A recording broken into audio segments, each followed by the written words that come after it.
If you're expecting a baby and feeling unprepared, uninformed, or even scared of the upcoming birth, this is the place for you. Welcome to the Preparing for Childbirth podcast, where we'll talk about God's amazing design for childbirth, learn how to prepare for the unknown, handle the pain, and lean into God's character through it all. I'm your host, Jenny Childs. I'm a follower of Jesus, wife, mom, and lover of all things childbirth. Thanks so much for joining me today. This is episode 1, and I'd like to take this opportunity to share a little of my story with you, talk about why I'm starting this podcast, and what I'm hoping to accomplish with it. So, some of my earliest memories include peering into our living room, where my mom was teaching a childbirth education class, and I would see big-bellied ladies squatting down, doing what my mom called a duck walk across our living room floor. I also loved looking through my mom's birth atlas. That was a tool she used to teach her classes. I was so intrigued with the pictures of a baby growing inside the uterus. I heard my mom talk lots of times about the importance of preparing for childbirth, and thanks to her ever-positive attitude, and my dad's too for that matter, I looked very forward to when I would have a baby. Eventually, that time came. And although there were no childbirth classes near enough for me to attend, and online was definitely not an option back then, I read everything I could get my hands on, and with Mom's help, my husband and I prepared for the birth of our first baby. I realized as the end of my pregnancy approached that I was holding very tightly to my ideal plan, and God and I had to have a heart-to-heart. That helped me to loosen my grip and to trust Him with many things that I could not control. And that's really probably the best thing I did to prepare, although the study and the practice were invaluable as well. Our first baby came right on time. She was a couple of days after the doctor's estimated due date, and a few days before my estimated due date, but we were hoping she would wait a few more days so my husband could get past his master's comp tests. When I felt a small gush of water after a trip to the bathroom around 2:30 that morning, I decided I should not wake Michael up until it was absolutely necessary. He had been up really late the night before studying. So I got a snack and I went back to bed, dozing between mild contractions. They were coming about every 10 minutes or so. Just after 5 o'clock, Michael got up to go to the bathroom, and on his way back to bed, he saw that I was awake and asked me how I was doing. When I told him that I thought the baby was going to come today, well, there was no going back to sleep after that. By around 7, he had the car packed and my contractions were coming about every 5 minutes, but I knew I wasn't very far along because I could still easily breathe through the contractions.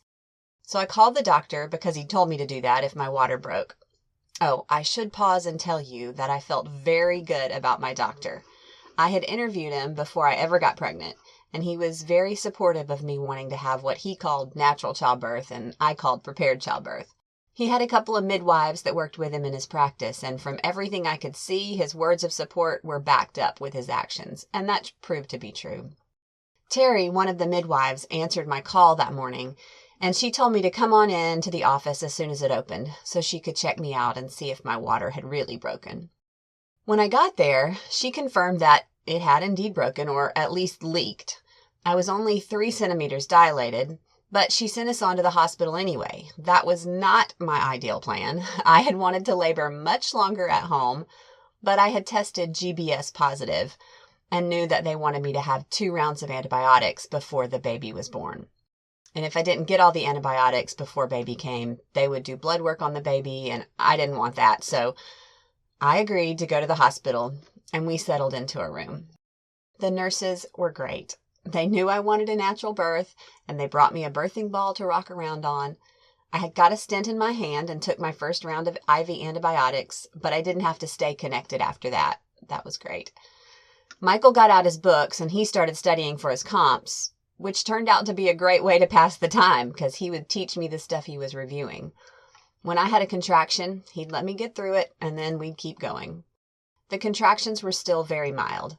At some point, they moved us to another room that had a special birthing bed. That turned out to be a great move, as you'll hear later. When Terry came and checked me around 5 or 5:30 that evening, so we had been laboring pretty much all day at the hospital, I had hardly progressed at all. She suggested that we go ahead and break my water. Evidently, that gush I had felt early that morning had been a foresack or the bag had resealed. We agreed, and when the next contraction hit, Michael put away his books. He said there was an obvious difference. I definitely felt an obvious difference. After that, I started shaking a little bit. I think I was just scared. That contraction had been a lot harder than anything I had experienced up to that point. But Michael helped me calm down and focus. I don't remember a lot of details from that point on. I know we worked hard for 3 hours until I was able to start pushing. And for a while, I was having to keep myself from pushing because I hadn't dilated all the way. I had learned how to blow out to avoid the urge to push, but my nurse, we were so blessed to have Kim. She had already helped me to remember how to breathe through transition. My nurse, Kim, taught me how to sing a note to keep from pushing, and that really helped. Kim was also a Lamaze instructor. God really took care of us throughout this birth. My husband was great too. He made sure they were putting warm compresses on me to help avoid tearing or the need for an episiotomy. And once I started pushing, Kim started moving that bed around. It could go into all sorts of positions. I was on my side with one leg propped in the air for a while, then the other side, then turned around, leaning over the back of the bed, then sitting up on a throne almost. And in that position, Michael could stand in front of me and I could lean over on him for support. I don't even know what all we did. I do know I pushed for 2 hours. I also know that we moved around a lot, and that was good. And Michael was right there helping me through it all. We had a Michael Card CD playing through all of this too. The only song I took notice of was "He Slept Through the Storm in the Bow." And I remember being encouraged that if Jesus could sleep through that awful storm, I could relax and get through this. My final position was laying back.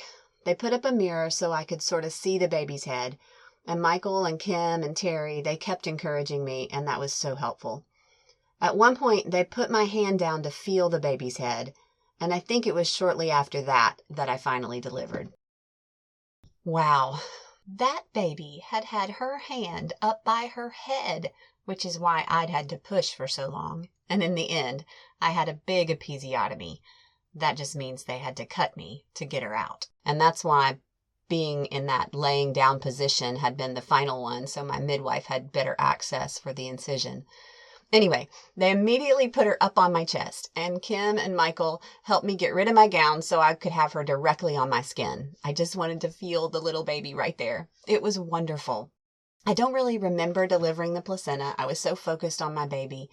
She was born just before 11 p.m. And our parents had gathered at our house, so we called to let them know they could come to the hospital to meet the baby.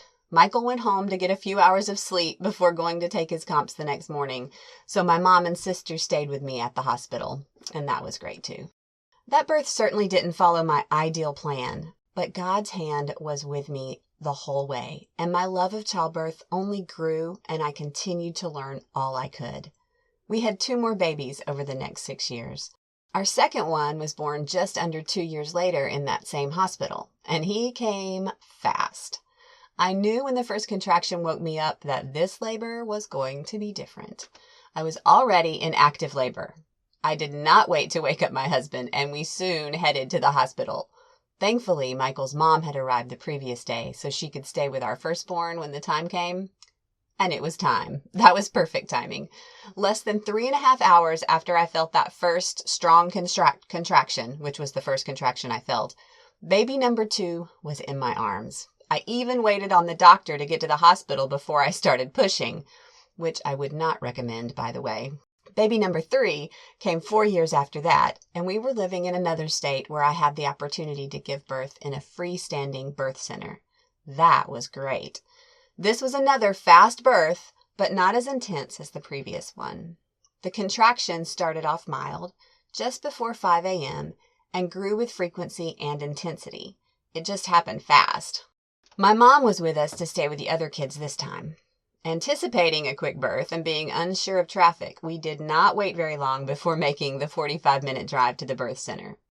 I got to labor in the tub for a while after we got there, which was very nice. But like I said, this one came fast too, and we had him in our arms by 8 a.m.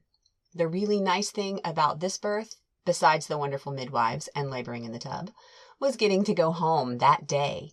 We were back home by noon, introducing baby number 3 to his big brother and sister. Periodically, through the years since then, I've had opportunity to share some of my knowledge to help friends prepare for their births. I really enjoy doing that. At some point, I met a lady who was a doula. I'd never heard of a doula before that. A doula is a birth attendant, somebody who is with mom and dad too, to help them all through the labor. They could start at home, or they could meet them at the hospital, or just at whatever point the couple wants the doula to come in. She's there, and she just helps them know what to do and advocate at the hospital if needed. She helps both mom and dad to remember what they've practiced and just know what to do. So anyway, this lady that I met who was a doula, we became friends, and I learned so much from her. I even shadowed her for several births and then served as doula by myself for some friends from church. Oh, that was amazing. When my family moved to Kenya in 2015, I thought I would leave behind my childbirth hobby. It really takes up a lot of time, and I had a young family, and I needed to focus on them at that point in my life. However, I couldn't be quiet when I was talking with a new friend who happened to be our pastor's wife, and I saw that she really needed help preparing for their upcoming birth.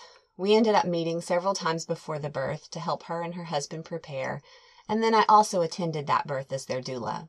After that, whenever anyone was expecting a baby in our church, Pastor told them to talk to me. So, to consolidate my time, I started offering childbirth preparation classes about twice a year. I was only able to doula a couple more times because of personal time constraints, but I loved doing the classes, and my students seemed to love them too and to really benefit from them. I've been reluctant in the past to really go all in with childbirth education because my degree is in something else, and it seemed like I ought to be pursuing a way to use that. However, this seems to be the direction the Lord is leading now, and I'm really happy about that.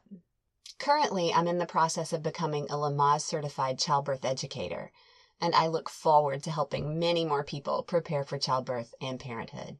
In fact, that's why I'm starting this podcast.